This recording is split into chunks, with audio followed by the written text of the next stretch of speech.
по контролю готовился сегодня к нашей лекции. Сегодня вышел черный список, в который входят книги, которые распространяют, пропагандируют наркотики. И в том числе две книги Станислава Грофа «За пределами мозга» и «Человек перед лицом смерти» попали в черный список. Теперь их изымают из библиотек. Мне кажется, вот на это оптимистичный... It was worse in the past. Yeah? What? Yeah. What? Today. Yeah, no, in the past it was even worse in some places, so it's fine. Ну, с такой оптимистичной ноты я предлагаю начать нашу лекцию. Станислав Grof. Okay.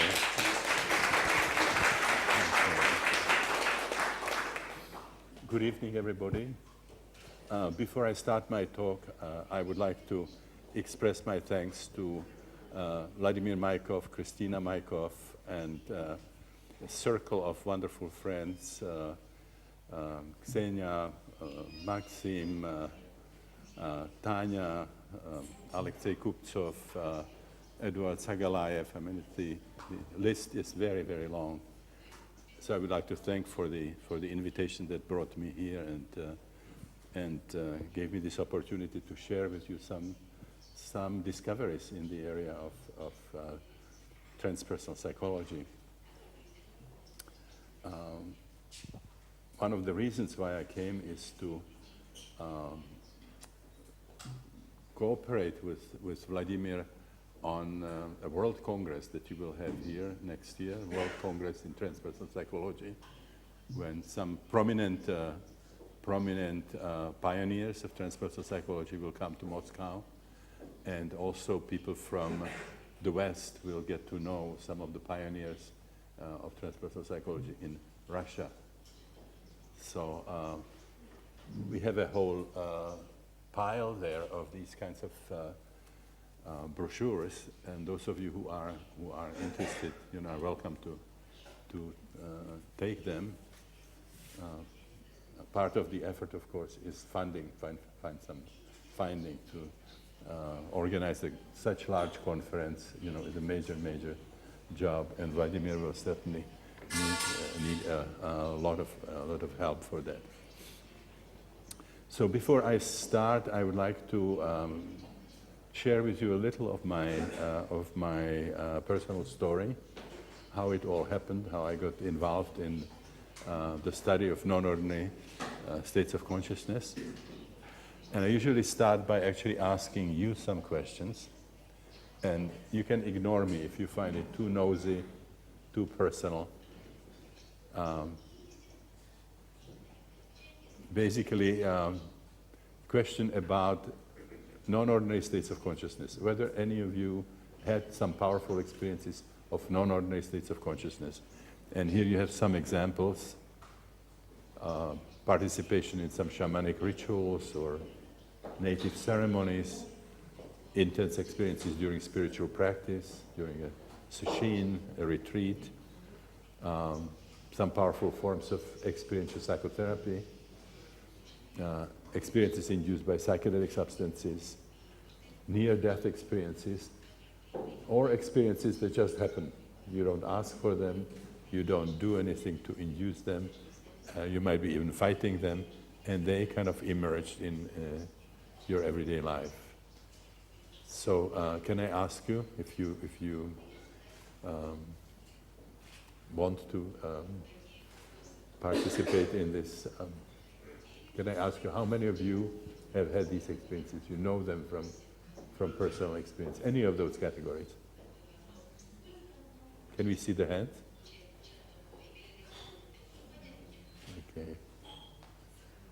Okay, quite a few.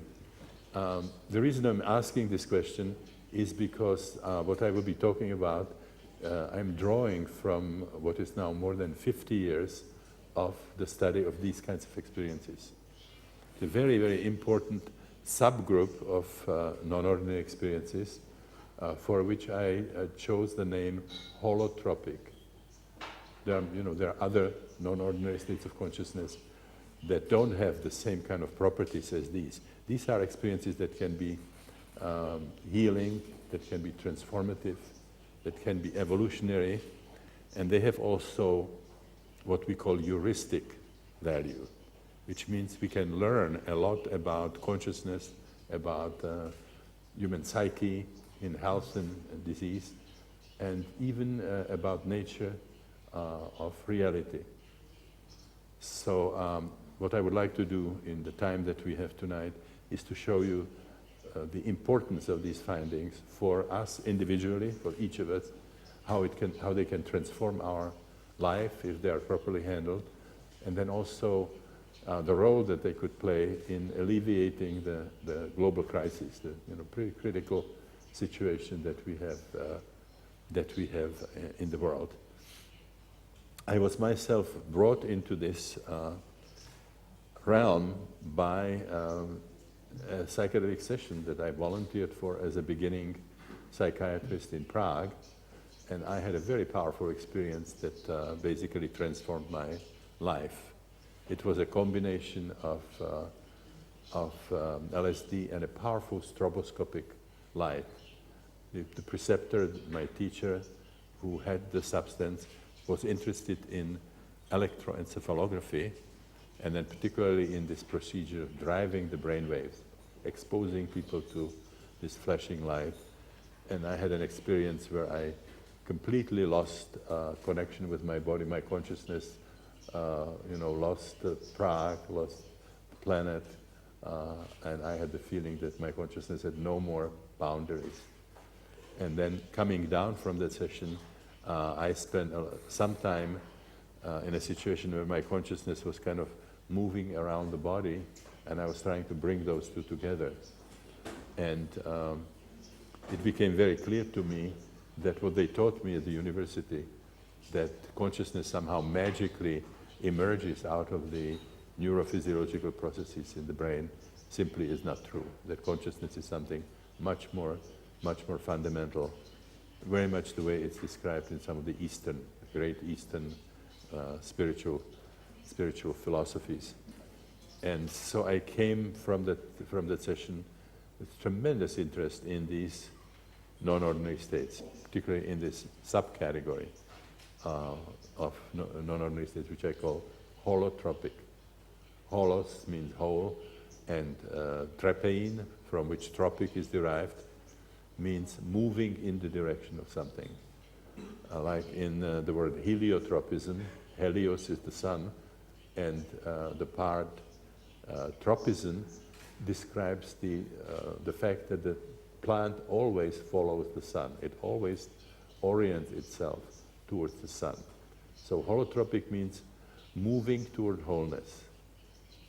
And the important message in this is something that's quite surprising for people in the industrial civilization, which is that we are not really whole the way we experience ourselves in our everyday life.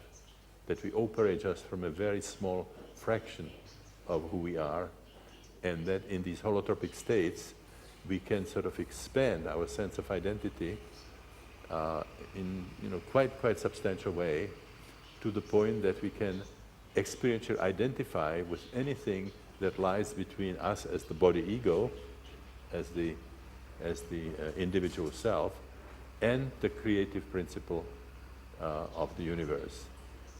You know that in Hinduism, you would hear that we are not name and shape, we are not nama, rupa, that we carry a kind of a divine energy, core of divine energy within ourselves, and they would give you methods how you can validate this, how you can experience this, the different forms of yoga. And you can actually have that experience that your deepest identity is this creative energy, which is called in Sanskrit Atman. And when we have that experience, then we realize that that energy is also the creative energy of the universe. So that we are not Nama, Rupa, we are Atman, Brahman. And in these holotropic experiences, we can experience ourselves as anything in between. We can experience ourselves as other people, we can experience ourselves as different life forms, animals, even plants. We can have experiences of what Carl Gustav Jung would call archetypal realms. we can have mythological experiences. So basically what emerged out of this work is a large cartography of the psyche, vastly expanded as compared to what we currently use in psychology and psychiatry, where we have a model of the psyche that basically is limited to postnatal biography. Freud said a newborn baby is a tabula rasa, is a clean slate. There's really nothing there of interest for a psychologist, including birth itself. We don't have the recognition that birth would be of any significance. And this changed very, very radically with this kind of research. And I will share with you the image of the psyche that emerged out of this work. Before I do it, I would like to take it just through this a few pictures illustrating what I was just talking about. This is Dr. Albert Hofmann. At the time when he discovered LSD, this was a picture that was broadcast all over the world. This was one of the visits maybe 12 years ago in his beautiful home in Berg in Switzerland on the French border. And here we had a seminar in Gruyere where we invited him for a whole day, and this is saying goodbye. Here he was several months from being 100 years old. And then in January then, I went back to celebrate his 100th birthday. So this is on his 100th birthday. The woman there is the wife of the painter Hans Ruedi Giger. Dr. Hofmann then lived another 2 years. He died when he was 102. So these are the pictures. Now,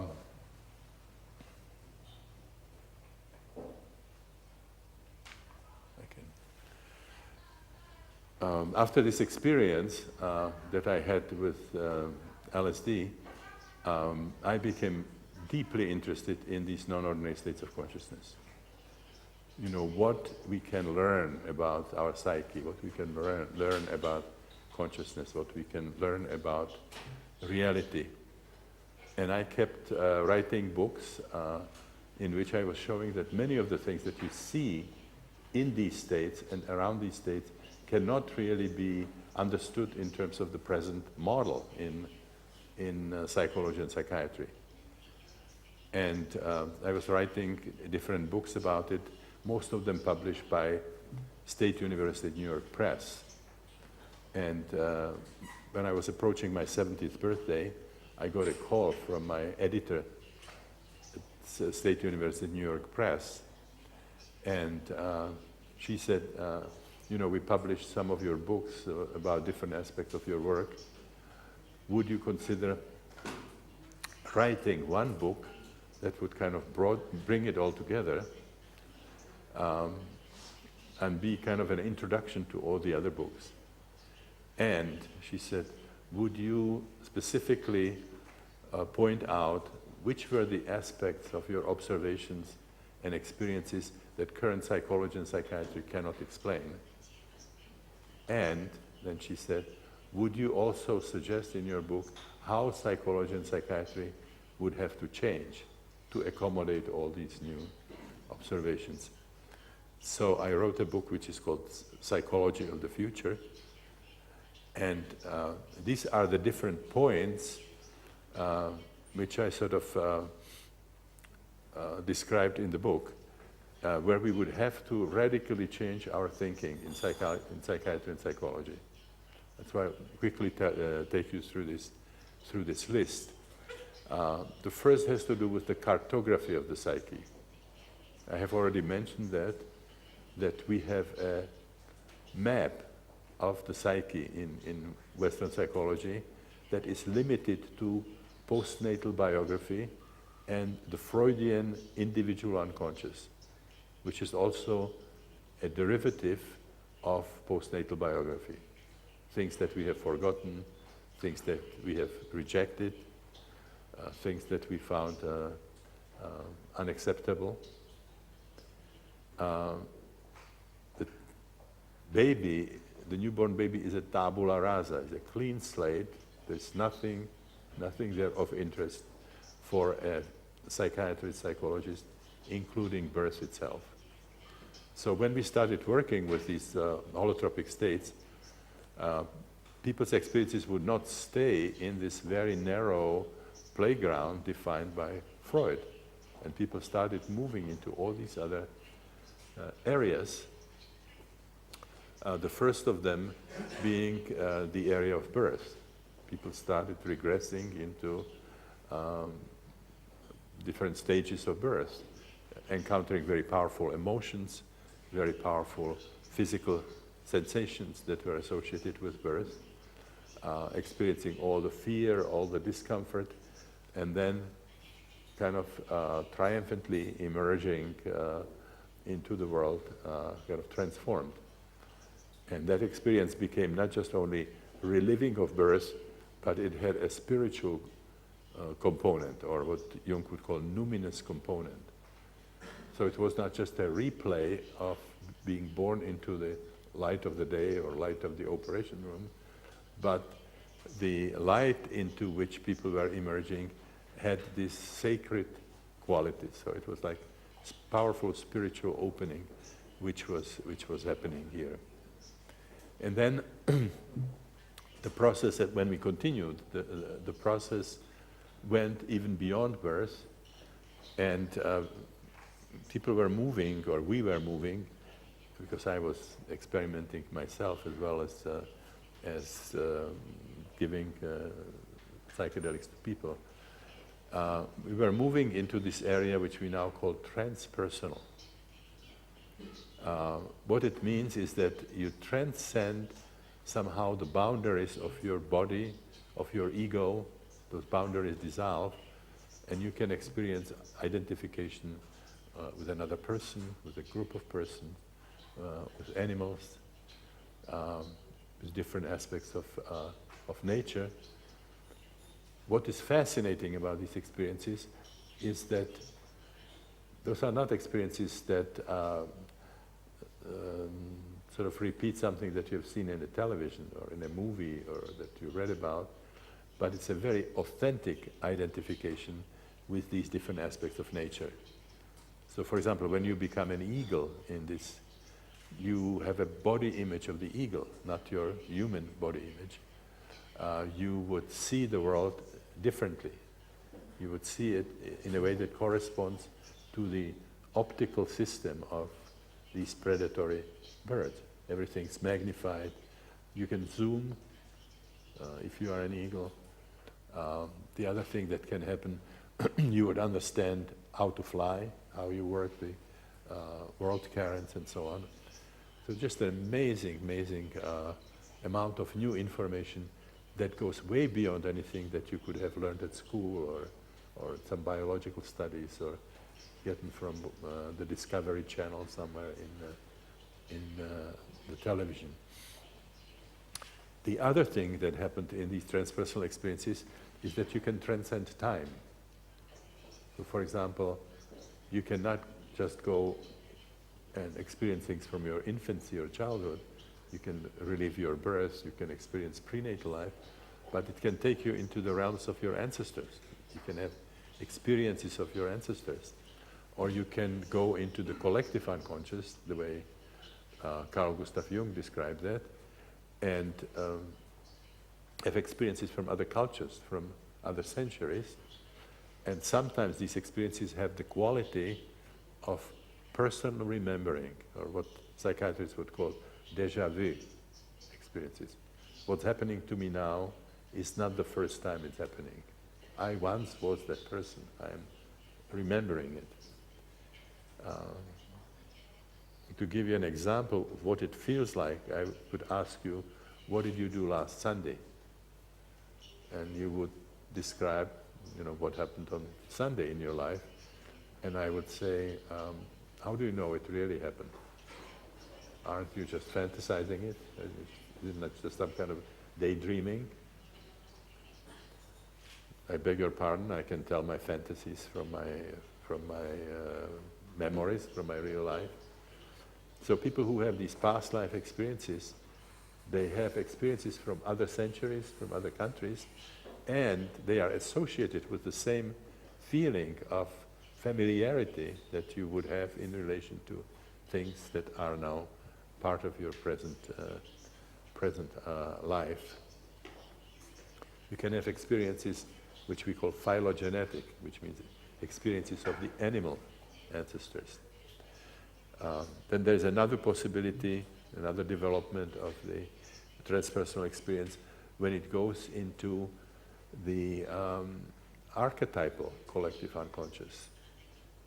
Carl Gustav Jung described the collective unconscious and the certain sort of primordial principles that operate in this collective unconscious. What it means that we have access in the collective unconscious to mythologies of any culture that has ever existed, whether or not you studied that mythology or whether or not you even know that that mythology existed. So you can have the experience of Shiva's heaven, and if your friend would have also the experience of Shiva's heaven, you can discuss details about it. You will agree, like if the two of us would go to London and then talk about our experiences. We saw Westminster Abbey and the bridge over Thames, and we heard the Big Bang. There is a consensual validation. So it's not just some kind of inside fantasy that people have, but there is that whole realm sort of exists objectively. In the same way in which we have created electronically this incredible number of worlds. As we are sitting here, we have the information here from all the shortwave radio stations of the world. If we had the right kind of equipment, we could now probably listen to something from Tokyo or from Johannesburg, concert from Buenos Aires. We also have any number of satellites beaming down all these television programs. So there's enormous amount of potential information here. And if we had, again, the right equipment, we could now, I don't know what you would see here, but if it were in the United States, I would say we could see Mickey Mouse cartoons, we could see, Playboy Channel, we could see Star Trek, we could see, news in different languages and so on. Dancing of the Stars.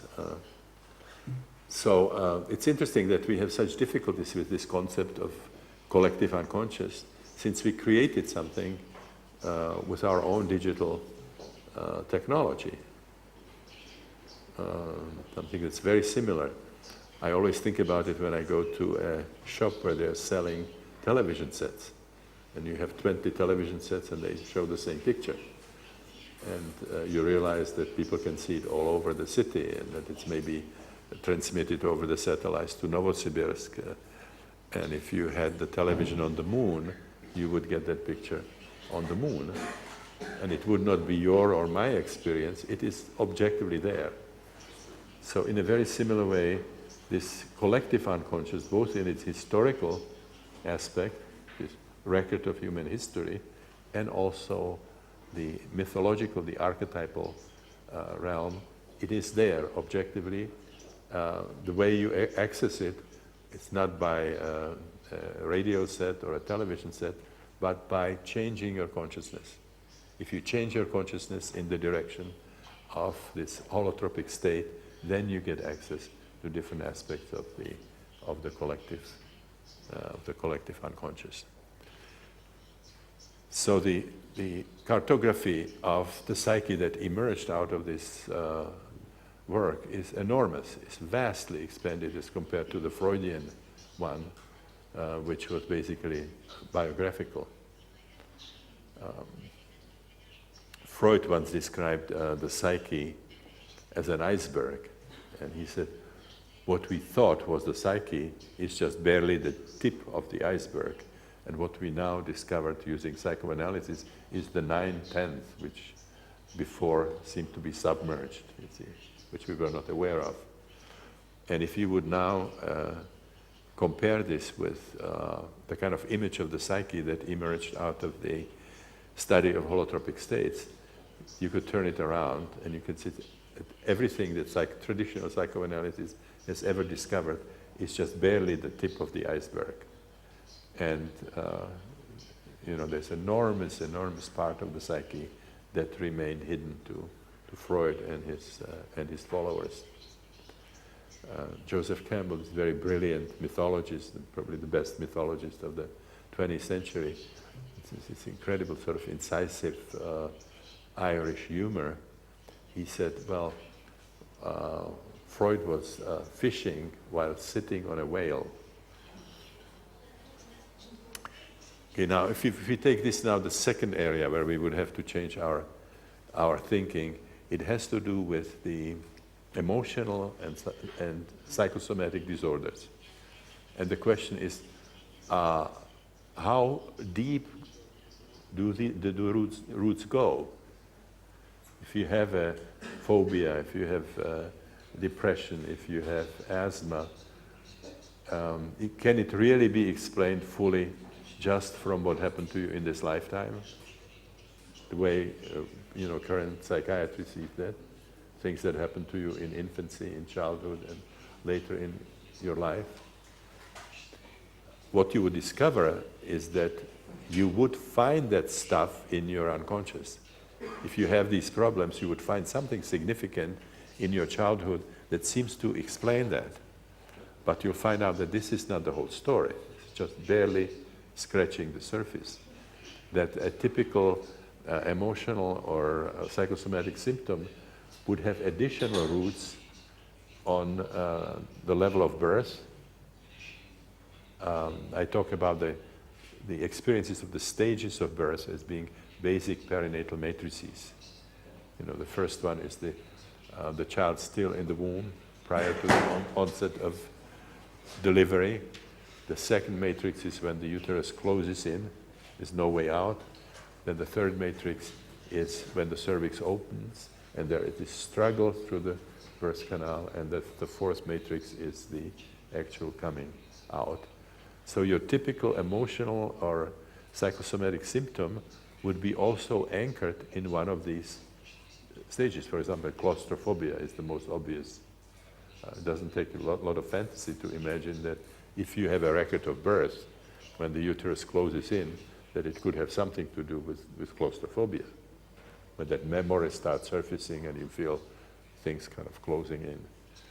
Or a lot of aggression is rooted in birth, because for hours the child is in the birth canal, cannot breathe, has a lot of very unpleasant feelings, so it generates a lot of kind of biological fury. Asthma, where you have difficulties of breathing, also related to birth.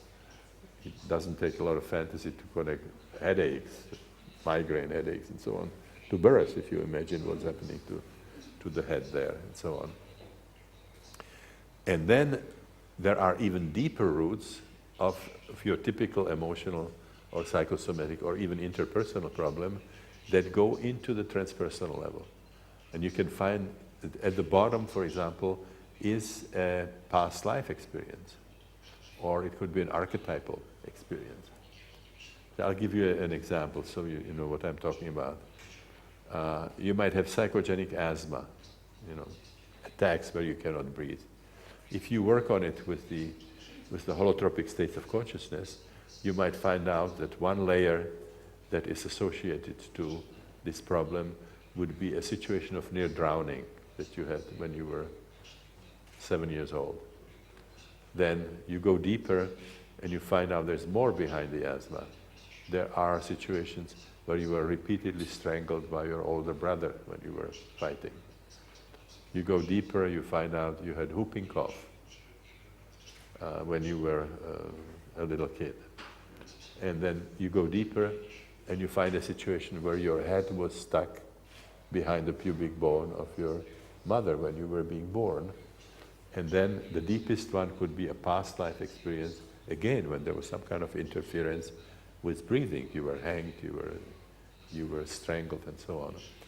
So to really effectively clear this kind of problem, like psychogenic asthma, you have to allow yourself to go to all the levels from which there are contributions to this particular problem, and you also need a context. You know, you have to have people who create a supportive environment, and they feel comfortable by supporting you to go to all those levels. Okay, this looks like very bad news. You know, we thought all we have to do is to work on things that happen to us in infancy, in childhood, and suddenly the playground is much, much bigger. Now the good news is that all these levels, like not just the biographical level, but the perinatal level, the transpersonal level, they offer powerful new mechanisms of healing and transformation. So for example, reliving birth, processing the emotions there, processing the physical sensations which are there, can alleviate a whole range of problems, or even eradicate a lot of emotional problems. I have seen a number of instances where a healing happened in connection with past life experiences, for example, or in other instances, emergence of a powerful archetype, including a demonic archetype. I have in my book, When the Impossible Happened, the story of Flora. I call her Flora, and it's called Interview with the Devil, where a full-blown kind of a demonic energy emerged in a psychedelic session that completely transformed temporarily what the person looked like, the expression in the face and the clawing of the hands and so on. And it turned out to be major healing and transformation. She really became a completely different person, but the whole situation looked like exorcism. And then the most powerful healing mechanism that we discovered in this is a mystical experience. When you have the experience of your boundaries merging and you become other people, you become one with nature, one with the cosmos, one with God. If that experience is properly supported and integrated, it's by far more beneficial and therapeutic than anything we can offer in today's psychiatry. Now, ironically, in psychiatry, we consider these experiences to be pathological.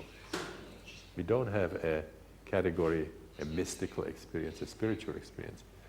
So when people have mystical experiences, in current psychiatry, this would be diagnosed as psychosis. And there would be a tendency to suppress it by tranquilizers, and you get a diagnosis. And the diagnosis is for life. If you have just one episode like that, and it never happens again, you would be called psychotic in remission. Just the potential of having one experience like that is enough to get you a psychiatric diagnosis. So this is something that really needs revision in psychiatry very badly, because a lot of people who have experiences that they could enormously benefit from are given suppressive medication, and the experiences are truncated. They're not allowed to complete themselves. Okay, the next is strategy of psychotherapy and exploration. What we have two categories of, when I say we have, I mean in professional circles. We have two categories of psychotherapies. One is verbal psychotherapy, where you simply talk about your problems. You free associate, or you have face-to-face interviews with people. And then you work with things like, trying to remember or reconstruct things that happened in your childhood. You might develop what's called transference neuroses and analyze the transference and so on. And then we have experiential therapies. This is something that developed in the United States in the middle of the 20th century as a result of dissatisfaction with verbal therapies. When you actually work with emotions, you express the emotions rather than just talking about them. And you also would be working with your body. There would be body work frequently combined. So many of those kinds of methods were practiced by visiting teachers at SNOB. For example, Gestalt therapy, various neo-Reichian approaches, rebirthing. My wife Christina and I developed holotropic breathwork, when you work with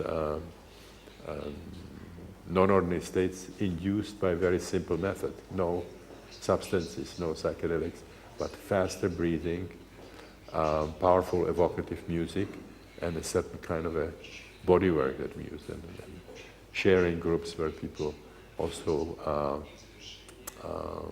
show their mandalas, how they sort of represented the experience graphically in paintings, in drawings, and so on. Okay, so the basic idea in all these kinds of therapies that are traditional, the verbal therapies and also some of the experiential therapies, the idea is that you should understand with your psyche or with your intellect how the psyche functions in general, and then the psyche of your client, why symptoms develop, what they mean, and then you come up with some kind of a technique, that you would be working with your clients to basically rectify their mental processes. Now there's a major problem there in that we have a whole range of schools of psychotherapy, and none of them agrees with any other in terms of what are the basic motivating forces in the psyche, why symptoms develop, what the symptoms mean, and then each school will give you a different technique that you use with your clients, using interpretation, transference, analysis, and things like that. And there's no unanimity about this, so you can basically flip a coin if you have a problem, and you choose a school, and with each school comes a different story for what's wrong with you, and you would be also offered to do something completely different than what you would be doing in another school. And most of psychiatrists or psychologists are not even bothered by it. Sure, we have some 50 schools of psychotherapy, so if you are a beginning psychiatrist or psychologist, you kind of look at the market, and then one of the schools starts talking to you. Like for me, it was Freud. Freud. Wow, this is where it's at. This is where I'm going to get my training. And if it doesn't work, you just go and get a training in another school. So it's not a very uplifting image. And then, we are very offended when scientists from some other disciplines don't think that we are scientific, that psychology or psychiatry really belong to science. So what have we learned? That is some significant alternative to this kind of strategy that you find across the board in psychotherapies. This is actually something that Jung already came up with. For Jung, the psyche is not something that's sort of produced by your brain, that's contained in your skull. And I should say later Jung, because obviously when he was beginning, he was indoctrinated by current medicine and psychiatry, but later in life, he developed this idea that the psyche is cosmic. The psyche is anima mundi. It permeates all of existence. And our individual psyche kind of partakes in this anima mundi, in this large psyche, and in these holotropic states, we can dissolve the boundaries and we can sort of experience something from this larger anima mundi, which is not our individual psyche anymore. The intellect, according to Jung, is just a partial aspect of the psyche that's good to get oriented in everyday life, in practical problems.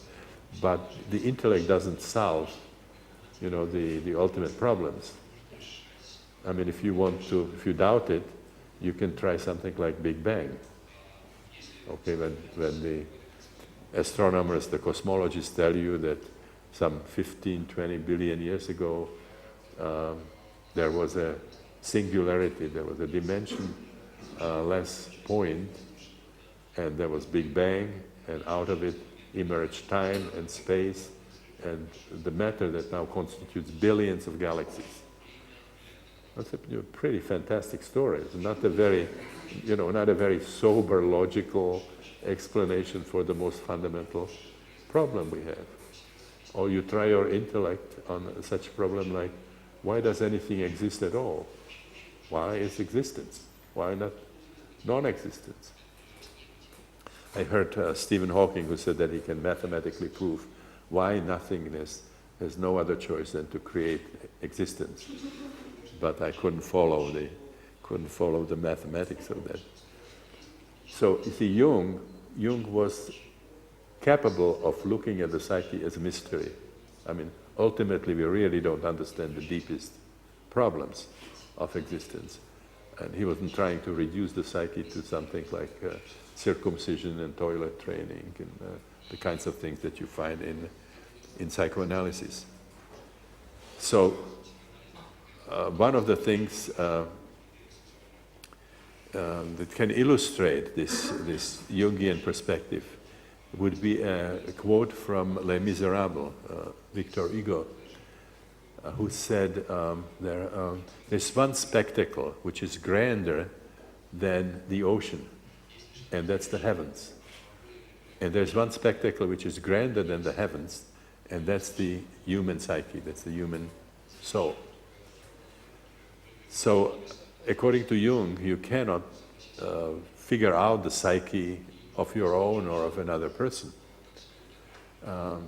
because the intellect is just a partial function. So how can we work with people? How can we treat them? What you would do, you would create a kind of a supportive environment. In the breathwork, for example, it's you create this physical environment where people are protected, and then you have trained people assisting people in the group who are breathing. People also have partners, they work in twos. Half of the group is breathing, the other one. And then within that context, you just basically support experiences that emerge. For Jung, it was a method called active imagination. When his clients would come and they bring a dream, and he would ask them to lie on the couch and go back into the dream and let it run. So he would be analyzing in a way that's called in statu nascendi, in the state of origination. Instead of talking about your dream that happened last night, he would be analyzing something that's happening right now here. The dream continues. And the work with holotropic states is like that. You have people in non-ordinary states of consciousness, and then you support their process. So you create this protective environment.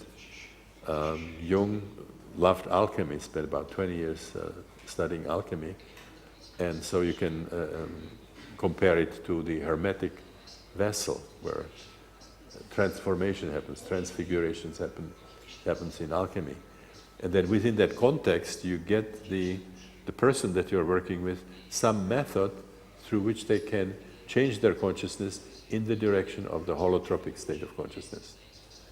And then what happens is kind of an interaction between the conscious ego of the client and a higher aspect of the client, himself or herself, which Jung called the self.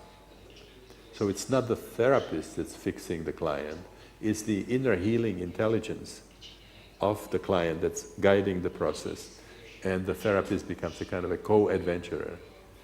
And in this kind of process, you're constantly learning, because as Jung said, you know, I'm still writing books and trying to categorize things, but I know when a new client comes, it's a new ball game, so to say.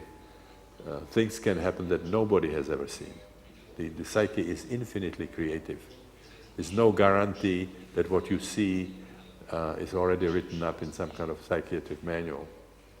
So you become a co-adventurer. You are not sort of in charge of the process. You trust the inner healing process of the client. So the whole process of therapy becomes more like midwifery. You know, if you are delivering a baby, you don't figure out how the baby should come out and you go there with a forceps and wrestle the baby out. I mean, there's already an intelligent process which is happening, which is far wiser than any gynecologist would be. And you basically step back and let nature do its job, and you intervene only when there is something gets stuck, and then you just do a little something to get the process in motion. So this is a whole other kind of a strategy of psychotherapy that you use with the non-ordinary states of consciousness. The next is the role of spirituality in human life. Current psychiatry is materialistic, monistic. Strictly speaking, if you are spiritual, there is something wrong with you, from a orthodox psychiatric problem, because we all know that this is a material world. You know, the history of the universe is the history of developing matter. So what is spirit? Where is there space for spirit in this kind of a worldview? You know, the universe existed just as matter for billions of years, and then this fluke happened, this accident, that in one totally insignificant part of the universe, life originated. And then when it became complex, then you had a nervous system, and then consciousness developed, and intelligence. This is the picture that we have in traditional academic circles. So if you are spiritual or religious, you really haven't learned your science very well. You haven't you're not aware of what scientists discovered about the universe. There's an element of gullibility. There's an element of superstition. We call it in psychiatry magical thinking. And then when people have high intelligence and they still take God or goddess seriously, then we have psychoanalysis that says, you carry still these infantile images of your parents, you made gods out of your parents, and now you're projecting them on the sky, but there is no authenticity in any concept of God. And if you have a lot of people sharing that kind of a delusion, then there is a certain kind of tolerance about it. But if people create their own kind of religious systems, then they get diagnoses. Now, if you work with holotropic states, you will find out that spirituality is absolutely essential, critical aspect of the psyche and of the universal scheme of things. When this process reaches at least the perinatal level, then the experiences will get a quality which Jung called numinosity. He liked that term much better than other terms that you could use, like the experiences there's a sacredness about them, they're mystical experiences, they are paranormal experiences, and so on. Because these kind of terms have been used in many different contexts and they're easily misleading. If you say numinous, they're numinous, it's a new term that is kind of cleaner in a way. So this makes spirituality an extremely important force in human life, and actually the quality of your life would be very different if you open up to spirituality. I'm not discussing religion at this point. It's a very complicated relationship between spirituality and religion. All religions started from transpersonal experiences. If you read the Old Testament, you have Moses and the burning bush, and you have Abraham communicating with the angel. In the New Testament, you have Jesus experiencing, when he was in the desert, experiencing the temptation by the devil. You have Saul, his blinding vision of Jesus on the way to Damascus. You have the vision of the apocalypse that St. John had on Patmos in his cave and so on. You read the Pali Canon, the Buddhist canon. You have the story of Buddha with Kamamara, you know, the master of the world illusion, threatening him, trying to get him interested in sex instead of spirituality.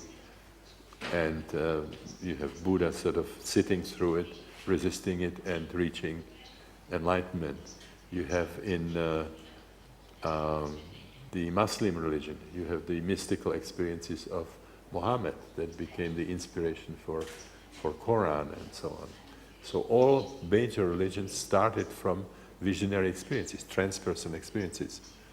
But when religions become organized, they very frequently lose the connection to this living spiritual source, and they become more interested in money, in possession, in hierarchies, in politics, and before you know, it's very, very difficult to find any spirituality there. You have in the United States very rich religious organizations that own television channels, and it's sickening to look at that. You have this televangelist there saying, I see this person suffering there somewhere in the darkness, and you just sit down, write your check, you know, contribution, and I'll personally intervene with Jesus, and he's going to solve your problems. And then the next thing you know, they caught the guy somewhere in a motel with a prostitute, you know, so that's not the kind of religion that we need. But even in a less extreme form, many of the mainstream religions get in conflict with each other. And the differences are so big that it's enough for killing each other.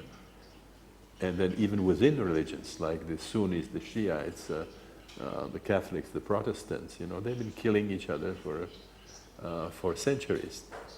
So what we need is spirituality. Spirituality is different from religion. It has to do with your personal experience. The Buddha said, don't believe anything that I tell you until you have it confirmed by your personal experience.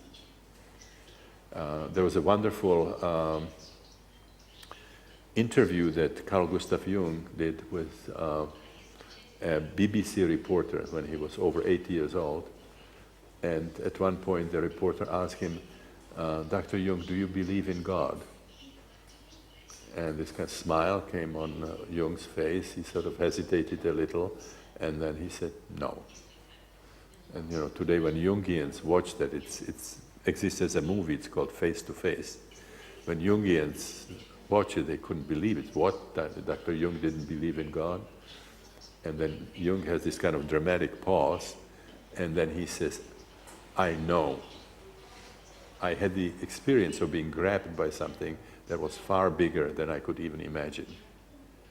And what he was basically saying, as long as you have to talk about believing or not believing, I believe in God, I believe in reincarnation, you just forget it. You don't have anything to go by. Once you have the experience of God, that is a whole other story. You know at least that experience exists, and that it's very, very powerful. That's very, very convincing. The same with past lives. If you have past life experiences, you have a whole other way of thinking about reincarnation. If you never had the experience, you know, there's no point of even thinking about it, because it has to be empirically sort of backed. Okay, the next point that we have, some of these observations from these holotropic states are so far-reaching that they actually change the whole philosophy of science.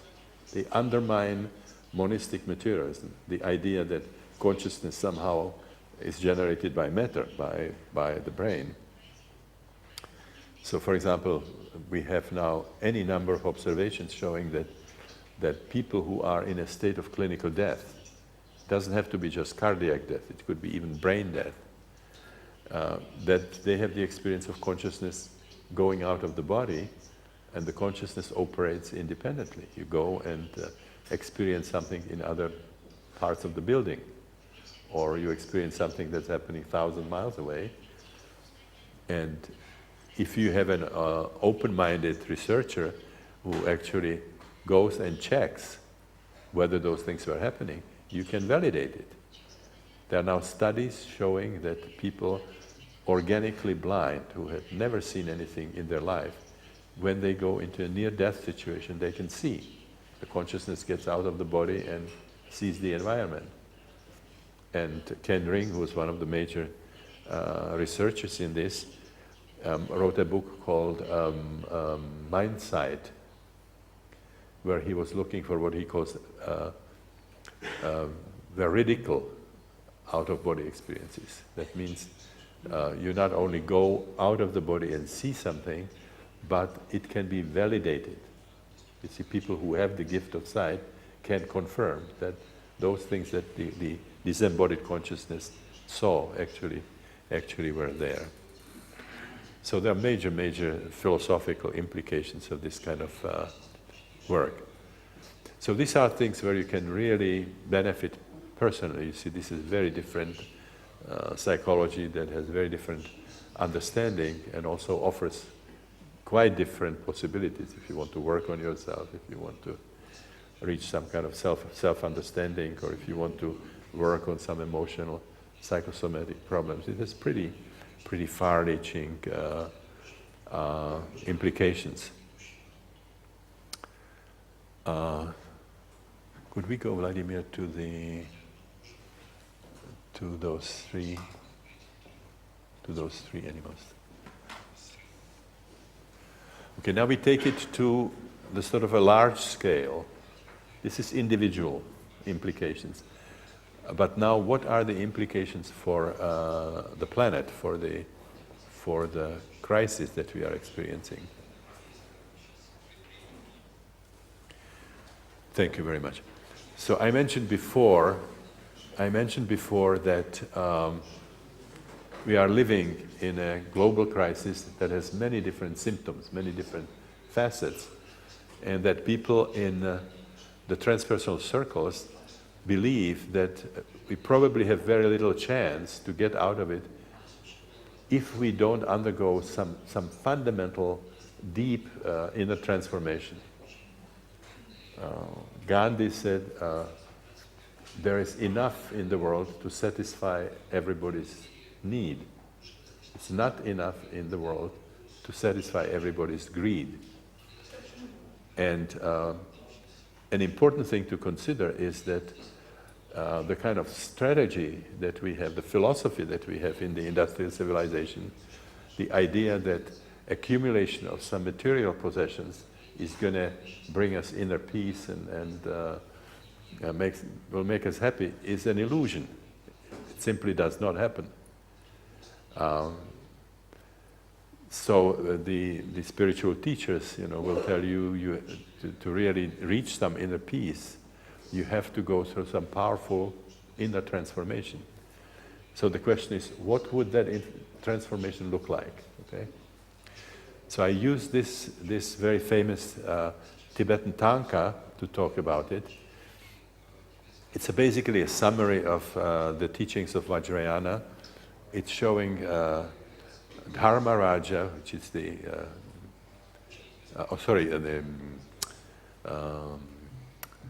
Kamaraja, the Lord of Death, holding the wheel of life, the wheel of becoming. Now this wheel has 6 segments which are called lokas, and those are the different realms into which we can be reborn.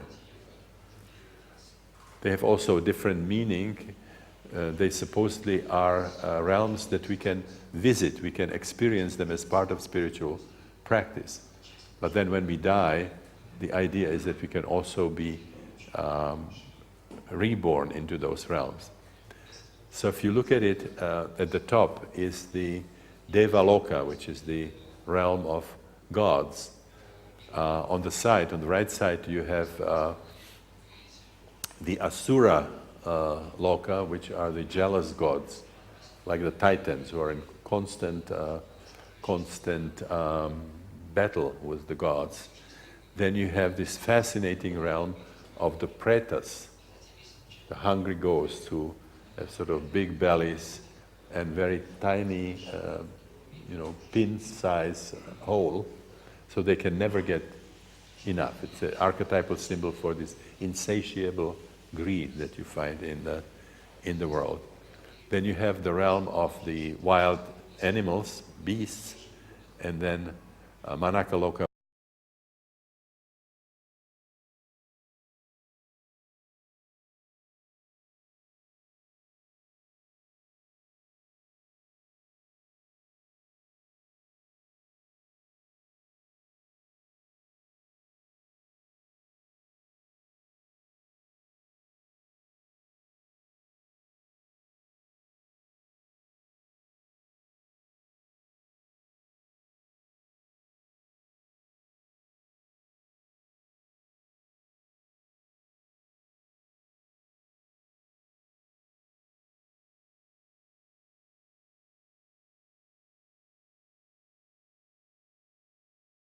Of the Asura Loka would be like being employed in Pentagon, constantly sort of thinking about battles and fights and wars and so on.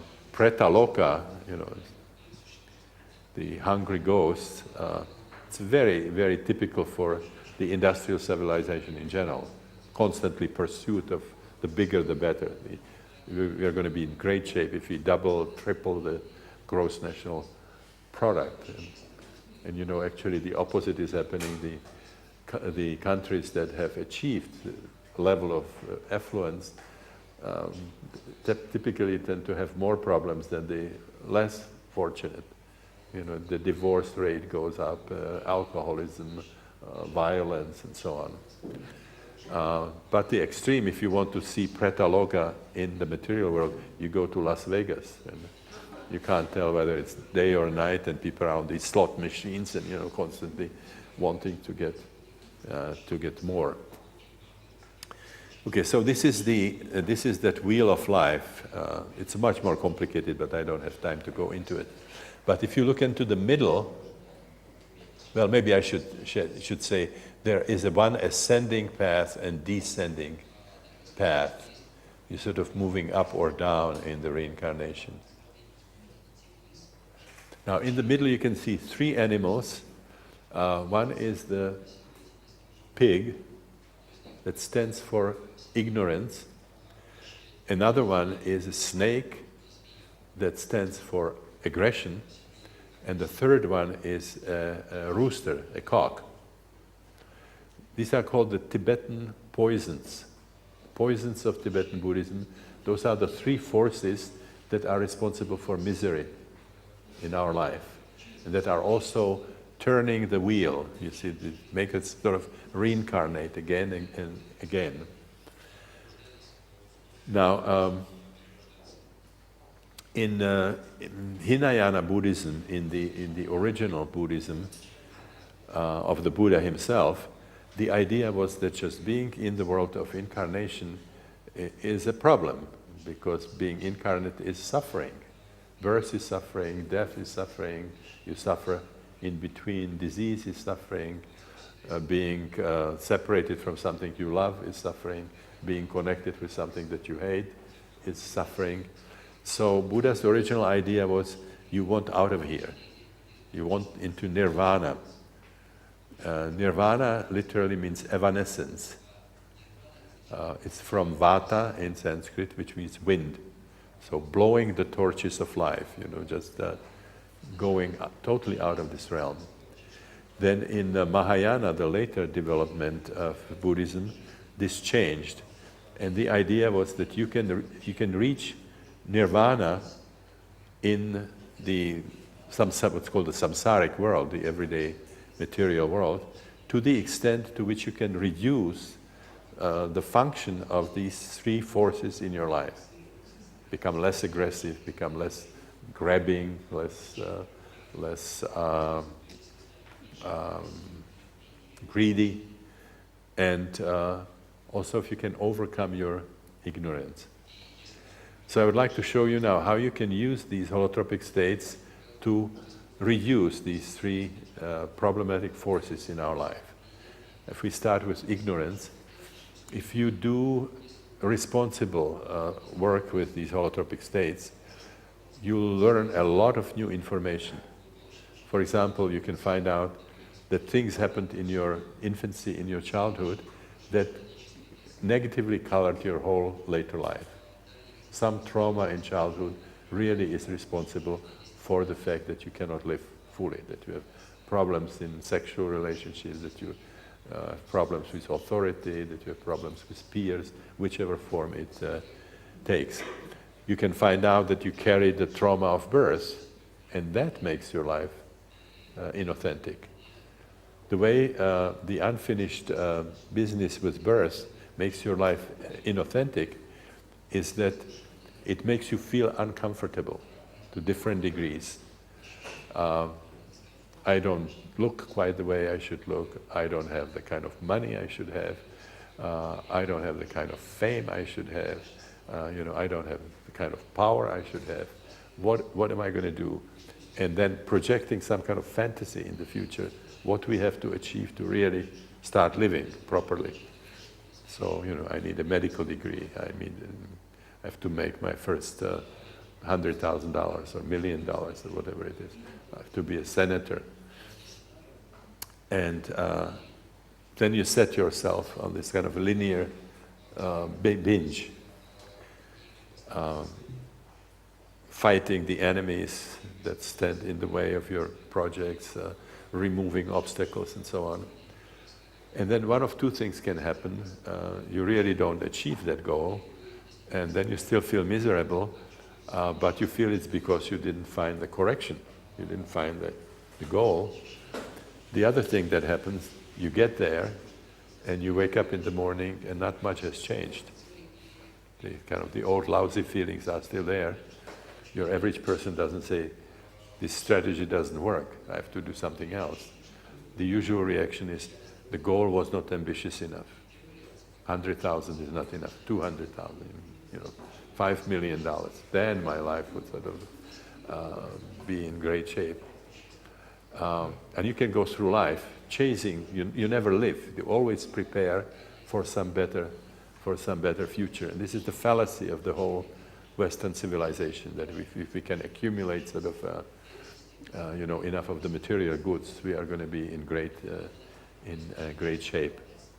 So people who now get the sense that what is driving them in this way is that they have not completed their birth. You could have spent 20 hours, 30 hours, 40 hours in the birth canal, which would have required a lot of emotional processing, but it's impossible because there's no way of screaming, no access to air. And so when the baby is born, the little crying that happens is trivial as compared to what would be necessary to cope with this kind of trauma. So when we do the breath work, for example, people go back there and they bring now the birth fully into consciousness. They relive the birth and they have the feeling that they arrived now. They finally arrived in the world. Before, part of them was still stuck in this memory of birth. So they start seeing their life up to that point as being like a rat race, or some people say treadmill. You know that image of a rat in a little wheel where you're constantly sort of chasing something in the future and really not getting anywhere. So many people are on this kind of linear trajectory where they pursue some goals and they might be even successful. They are achieving things, but it doesn't mean very much. It doesn't really deliver what they expected from it. And we are surrounded by people who are already up there, you know, like Howard Hughes, billions of dollars, and he ended up really miserable in a penthouse in the Bahamas collecting the samples of his urine, or certainly Onassis was not levitating and so on.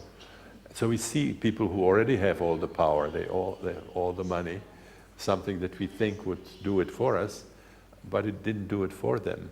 But still there is this sort of belief that we would be an exception. And of course we wouldn't.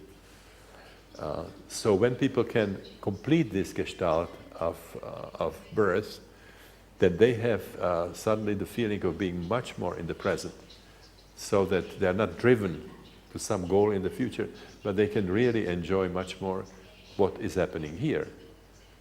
Simple things frequently, you know, art, lovemaking, food, traveling, and so on.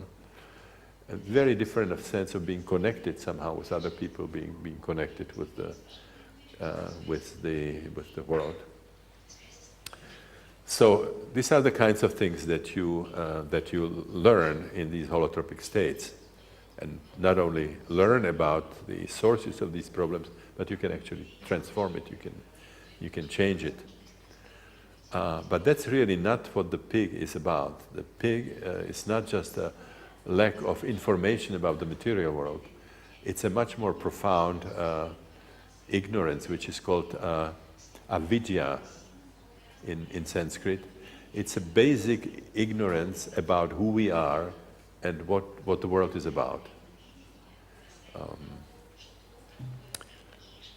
And this is something that's then counteracted by what's called prajna paramita, transcendental wisdom, and that is acquired in these non-ordinary states of consciousness, whether it's some meditational practice or the holotropic breath work, or you know, shamanic practices and so on. So this is prajna paramita, and what it basically means that you discover that what we experience in everyday life is not the whole story. There are normally invisible dimensions of reality. The archetypal world, with all the archetypal beings, the collective unconscious in its historical aspect, in its archetypal aspect. And this is something that gives you this transcendental wisdom. We now use the term spiritual intelligence. You know, to operate successfully in the world, you need intelligence, the ordinary intelligence, which means being able to analyze the situation and find the proper kind of response. Daniel Goleman wrote a bestseller called Emotional Intelligence. You can be very smart, but you don't have the interpersonal skills, how to relate to people properly. You would become a kind of a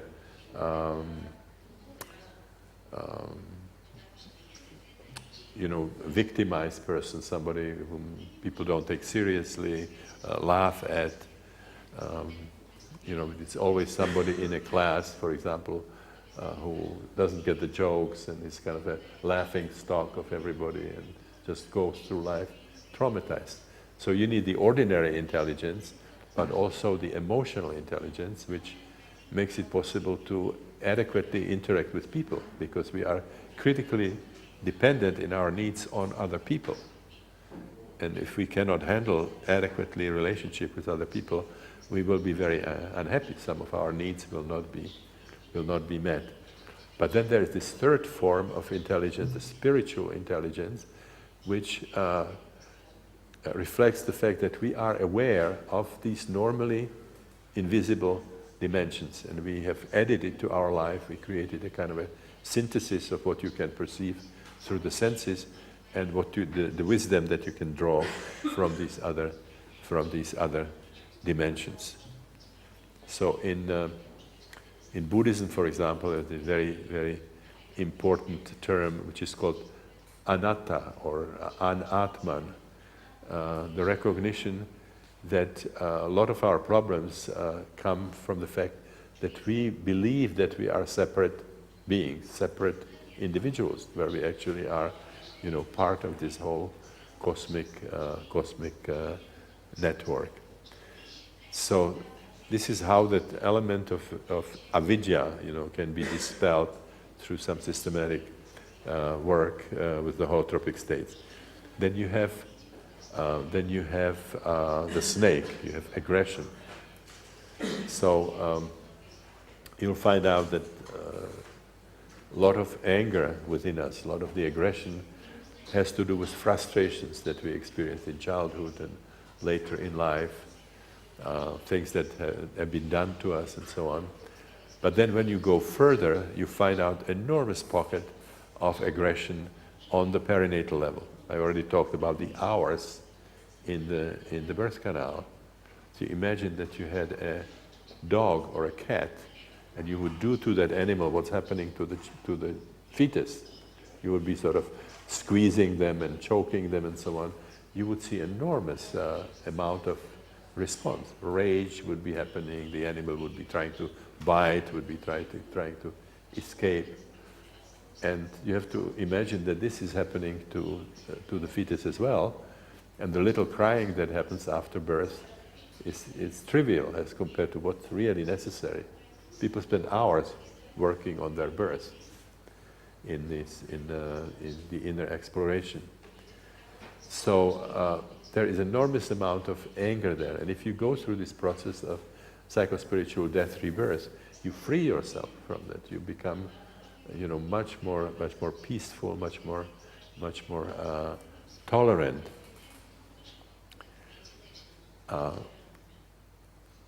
When I published, how are we doing?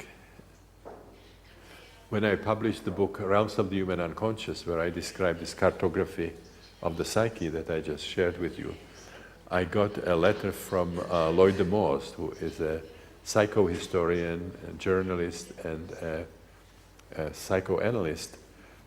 And he started a movement called psychohistory, application of depth psychology to history, studying wars, revolutions, and so on. And in the book Realms of the Human Unconscious, I described that when our self-exploration reaches the perinatal level, that suddenly it opens into the collective unconscious. For example, when we experience ourselves as the fetus stuck in the womb, we have also experiences for identification with people who were in similar situations, like in dungeons, in the torture chamber of the Inquisition, in a locked ward of an insane asylum, and so on. Or victims in war. There's air raids, and then you are the one who is threatened by the war in a passive kind of a role. When that process moves to the third matrix, where now the cervix is open and there's the struggle to get out, you get images of revolutions. Enough of the oppression. We will overthrow the tyrant now, and we also all be breathing freely now. There's a lot of free breath, free breathing discussed in connection to revolutions. We cannot breathe. We are sort of oppressed. In the communist ideology, you have a lot of it. We are oppressed, and some kind of a bloody process has to happen, and then this wonderful future comes. So a lot of it could be very true, the Tsarist regime or some other regime, but there's also addition. We already carry that oppression within us. It's not all done from the outside. And one of the problems, I think, was that when the external oppression was removed, then the utopia didn't really materialize. So something went wrong. So then people started looking around. Somebody was too much to the left, somebody was too much to the right, and the revolution was successful in the destructive phase, but not in what it was supposed to offer.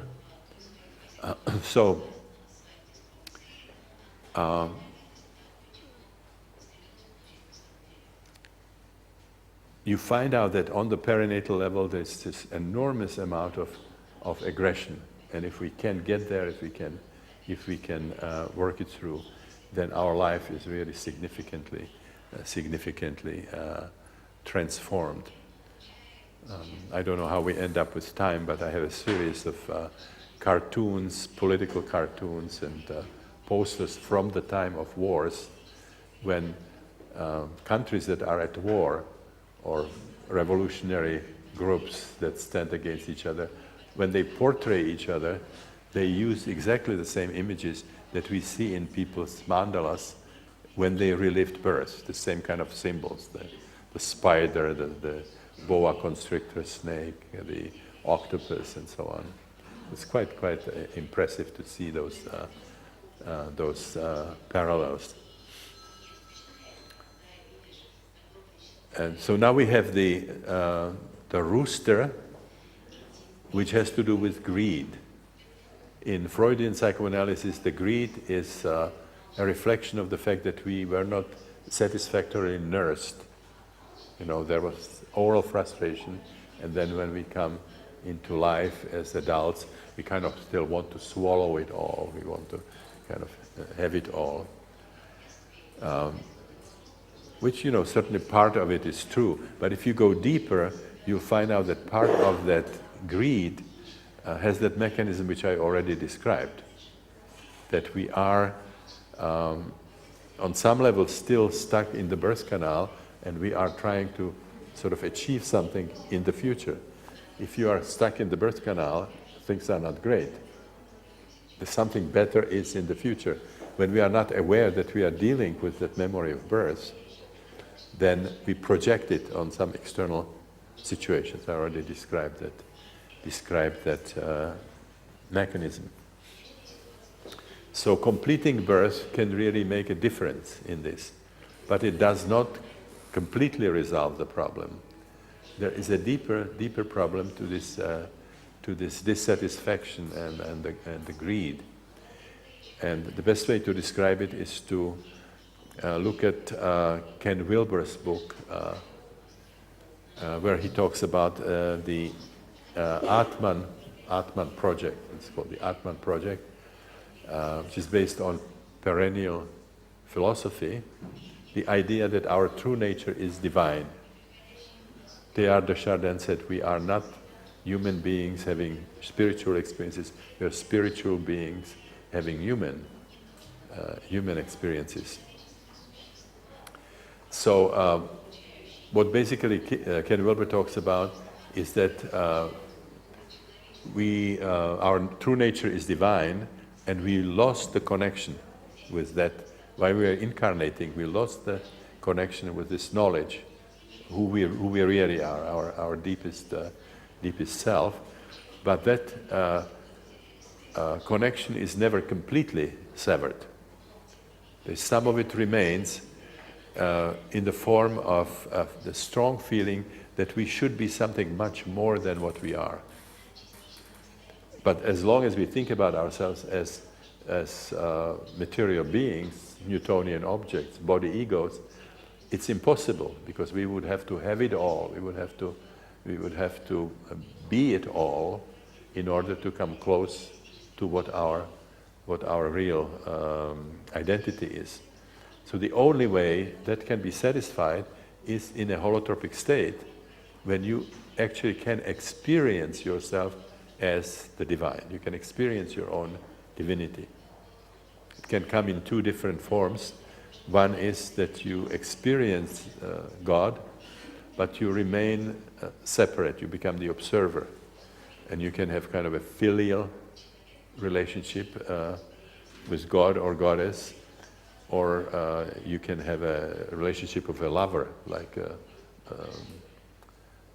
Saint Teresa of Avila, experienced herself as lover of God, or in the Bhakta movement, Bhakta yoga, the idea is you relate to the divine as a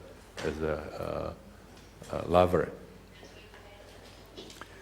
So when we have the experience of our own divinity, then we return to this, to our everyday life. We just accept the role that we are playing in our life.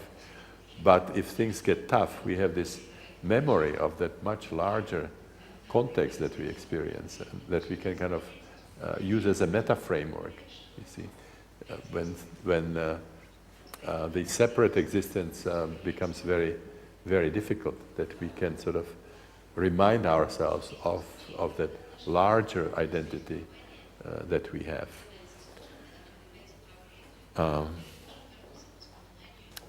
Now, this has, great implications for the global crisis. Now, we have seen many people experiencing this individual transformation. I mean, if they go through the process of psychospiritual death and rebirth, first of all, their life becomes more rewarding, so that they don't have to get involved into these grandiose fantasies into the future. They become very spiritual. They become spiritual in a non-denominational way, in a kind of ecumenical way. They don't have a commitment of being Christians or Hindus or Sufis. It's a kind of a cosmic religion, universal religion that includes everybody. Your typical organized religions do something interesting. They unite people who are willing to relate to the divine through the same kind of symbols.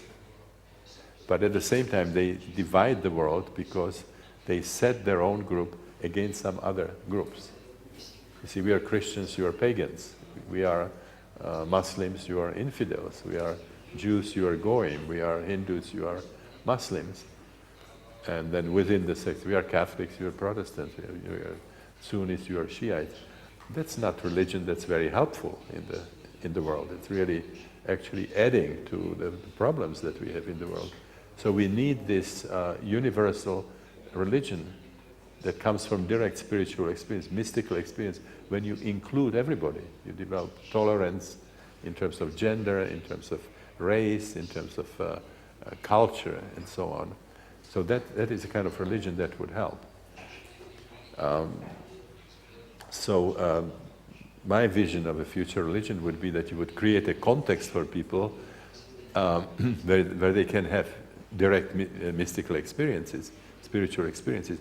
You provide for them some methods, some means, some technologies of the sacred when they can have these personal experiences, and then you basically support, wherever their spiritual quest takes them, rather than having idea that it has to happen in a particular context. The other thing that you see in people who have these kinds of experiences is, and I already mentioned that too, tremendous ecological sensitivity.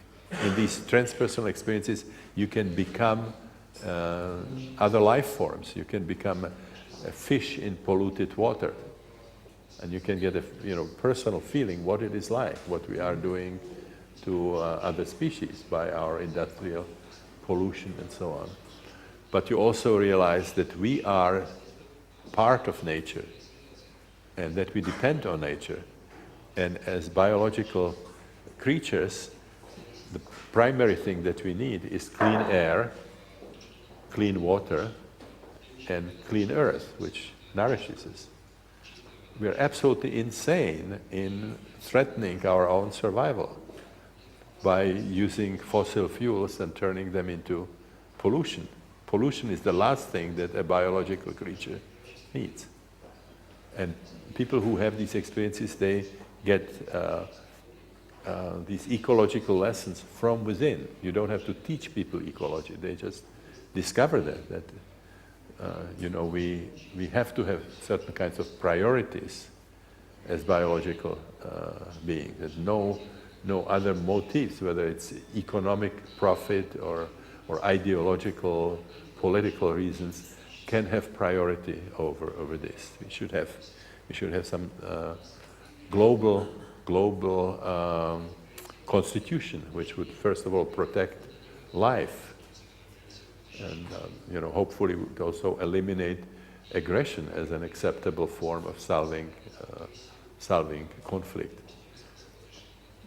I was part of a group, or a couple of groups actually, which were organized by the Gorbachev Foundation. You probably know there's now Gorbachev Foundation in San Francisco. Jim Garrison is president of that, and they organized this World Forum, which were like think tanks, you know, look at our problems in the world and what we can do. And Gorbachev actually was the one who came with the idea of the world constitution. There was a trialogue between Margaret Thatcher and the old Bush and Mikhail Gorbachev, and those of us who were Americans were embarrassed by watching Bush and Margaret Thatcher as compared to Gorbachev. Gorbachev was talking about the world constitution, and Bush and Thatcher were congratulating each other how they handled this war in the Middle East. You know how successful they were in handling it. So anyway, these are some of the things that we can somehow how we can benefit individually, but how we could also benefit on a planetary scale. We have seen these kinds of changes in many people individually. So we know it works. The question is, can it happen on a large enough scale? And even more important, do we have enough time? Because if you go to some places in the world, you know, you already see what the world could look like in 50 years. I was born in Prague, where there is the river Vltava, and as kids we used to swim in Vltava. We were jumping off the bridges and swimming, and there were people on boats fishing. Now you can't even look at this river, let alone wanting to go in there. And then it goes to Germany, then it goes into Elbe, and gets all the fallout from the German industry, and it just is destroying life in the ocean. So I think we really need some kind of radical changes, and this kind of inner exploration using these states. And I'm talking about responsible. I'm not talking about raves. You know, these kinds of ideas would not necessarily emerge from raves or from places like Woodstock. It's a whole other. Yeah, but people who really take it as their own spiritual journey would end up with a completely different hierarchy of values. My friend Terence McKenna said when he was looking at the situation in the world, the history of the silly monkey is over. You know, we either become something really radically different than what we have been, or we simply will not make it. You know, we act in a very insane way, being biological creatures, messing up our environment. So I think I will end here. We can have some discussion, and maybe we'll have time to run quickly through the political cartoons if you want to see them.